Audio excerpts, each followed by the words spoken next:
I don't know if this is technically legal or not. That's a pretty big boat. We're gonna put a red flag on it and go the back way. And it ain't going anywhere. That sucker's strapped in with 3 straps, but there's surely some kind of law about things sticking out too far. And we're gonna be pushing the limits of that law. All right, so we're loaded down. It's early June. Got a boat, got a feeder, got a little corn, got a mineral block, cameras, chainsaws. It's early June and it's only going to be 81 or 82 today. I think it's going to be a little humid though, but it's still going to be a lot cooler than it will be the rest of the summer. We're loaded down and pretty sure this boat that's in the back of the truck is too long, but I do have a red shirt tied to the end, so I'm hoping that is all it takes to not have the law on me. So I'm going the kind of the back way around town to avoid that, hopefully.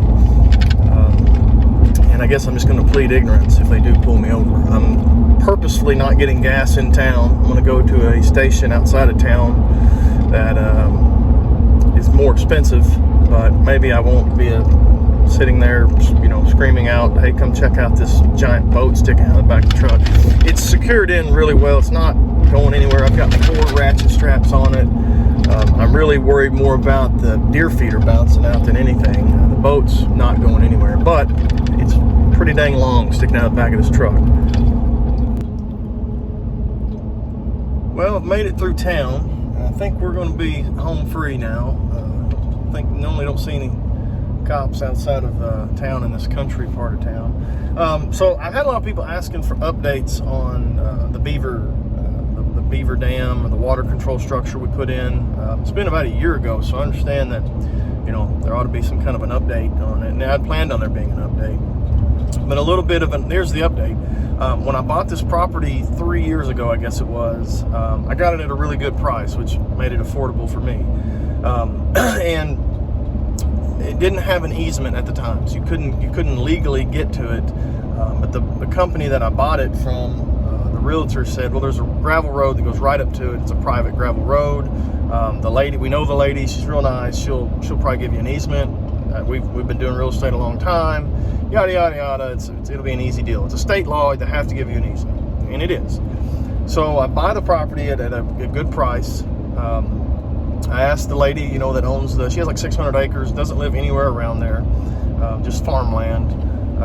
You know, hey, can I buy an easement off of you? This little gravel road, like not even a half mile, maybe a quarter mile of gravel road there. Offer her money.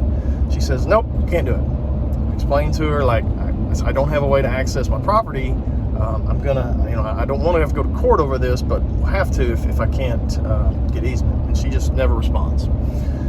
So I start that process of going through court to get the easement. Again, this was 3 years ago.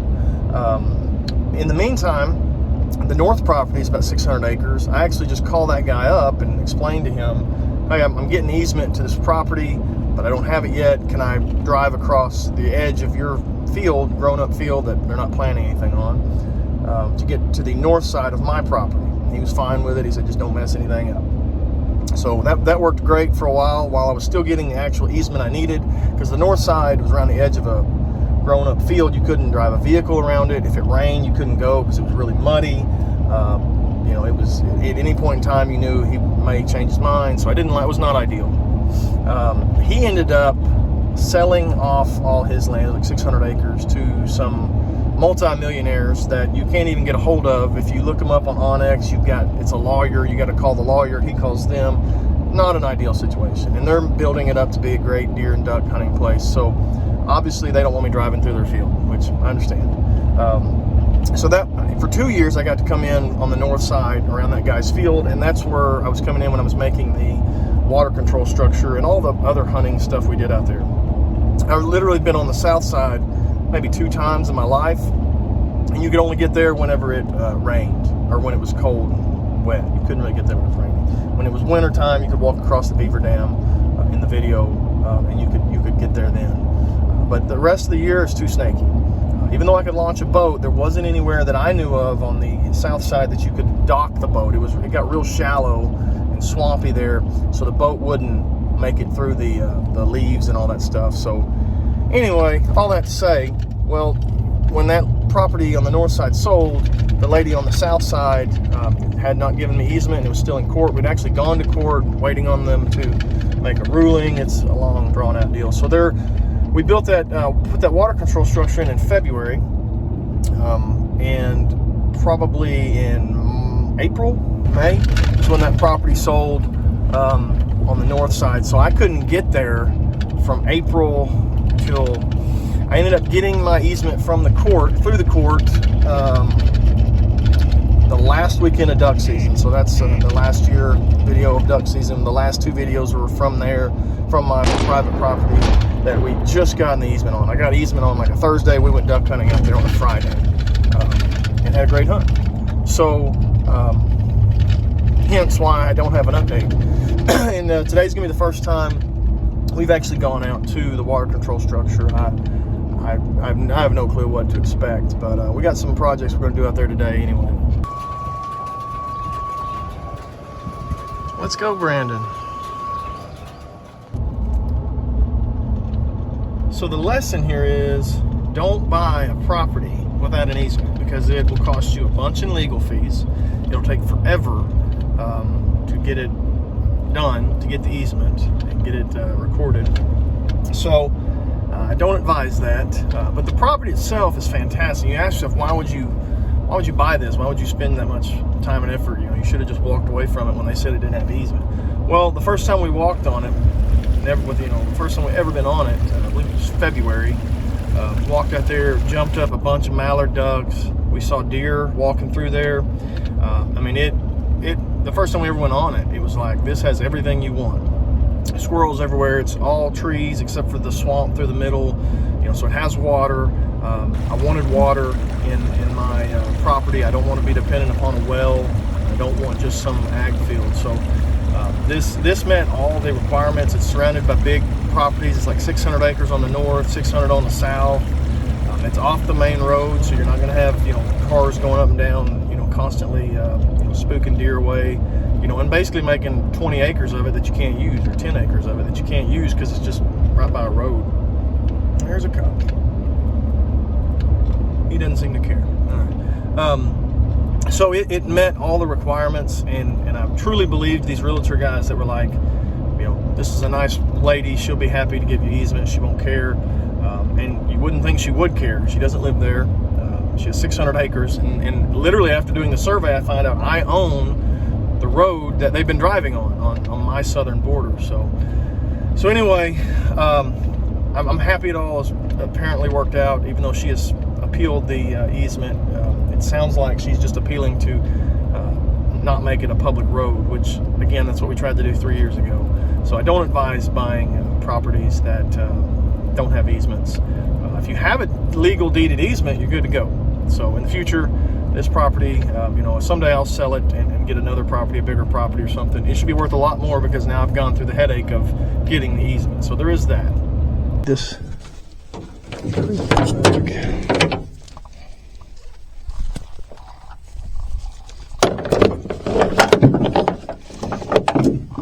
One thing I got to do today is develop an area where I can back a trailer into the woods so I can turn around and get out, because it's just row crops, so there's nowhere to like turn around with a trailer. So when I bring my tractor or my side by side, I got to find an area to back up, and this might be that area. So I'm probably gonna have to chainsaw some of this little stuff so I can back up. And the ditch here is kind of shallow.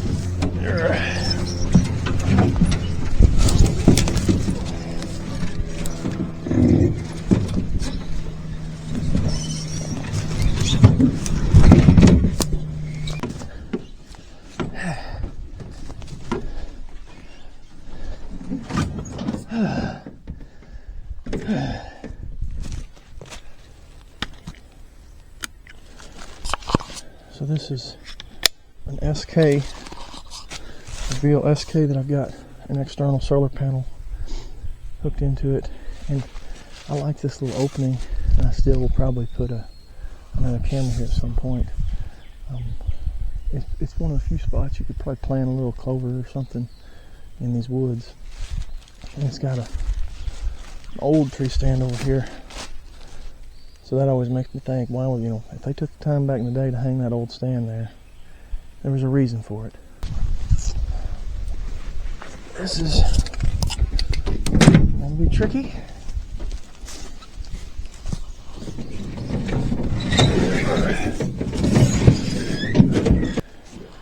Okay.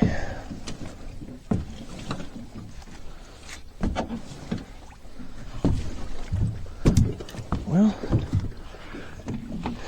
we're floating. Push off the tree. There. Phew. Swamp mud. Last time I was here, this was 2 feet deeper probably.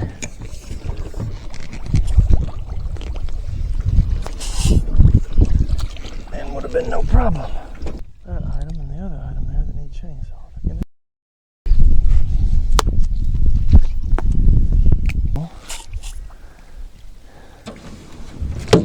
You should be smooth sailing.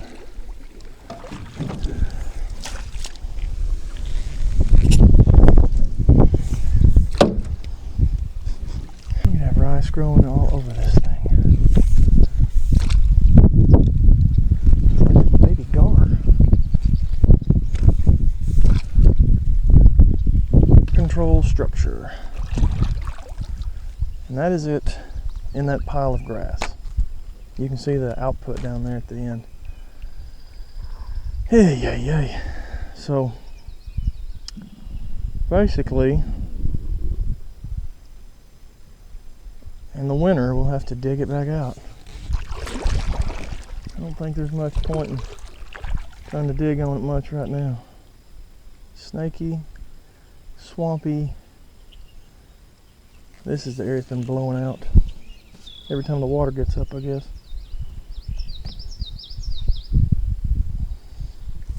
Right in there. It's where a bunch of money is sitting. So, not going to get to use that this year. Golly, it's crazy how grown up that is. Alright, so the plan is the feeder's going to be here on this bank. You could be over there in a ground blind, shoot across the swamp to right over here by the feeder, kill a big buck. I'm going to open it up a little bit. We got some limbs hanging down here. That little tree's going to go. This thing's dead. Probably get rid of it just so it doesn't fall on the feeder or anything. And may open it up a little bit, a few little limbs here and there, just to, so when you're over there you can see more than just a 10-yard section. In the winter obviously it'll be better, but so I'm gonna, that's the plan anyway. We'll see what happens.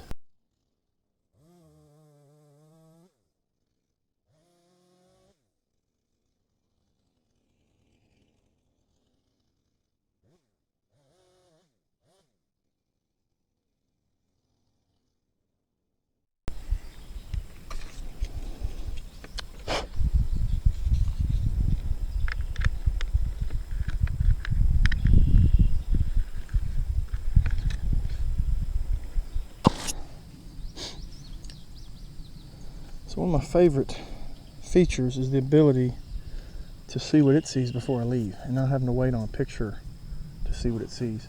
We used to run Moultrie Mobile and we would have to sit there and wave our arms around in front of the camera to see what it sees, try to get a picture to send to us. Things have changed a lot. Alright, so I can see it's a little high. Tilt it down just a hair. Yeah, I think that'll. It's a little high on the tree itself, so just thinking about deer that are head down feeding. I think that'll get them, especially from here to the other side, that other tree back there. So I think we're good with that. Battery's good. We'll let it get signal. One thing you gotta do is make sure it acquires signal before you flip it to on. I got a buddy that he just went straight from off to on and walked off, and it didn't ever acquire signal. And mine's showing not great signal at the moment, which it is a bad signal area. But oddly enough, over there it had decent signal.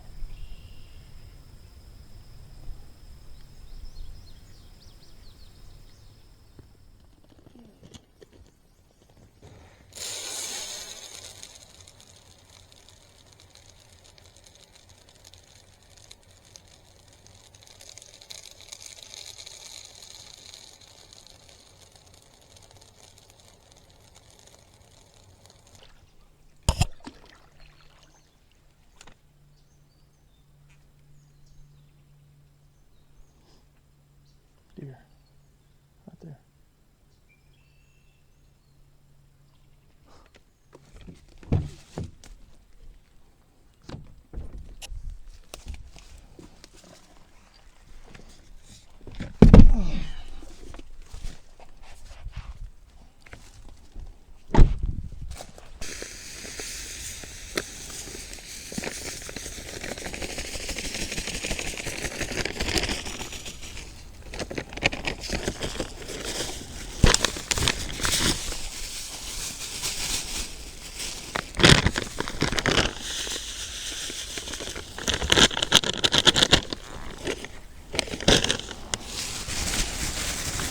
Like magic on top of a trace mineral block.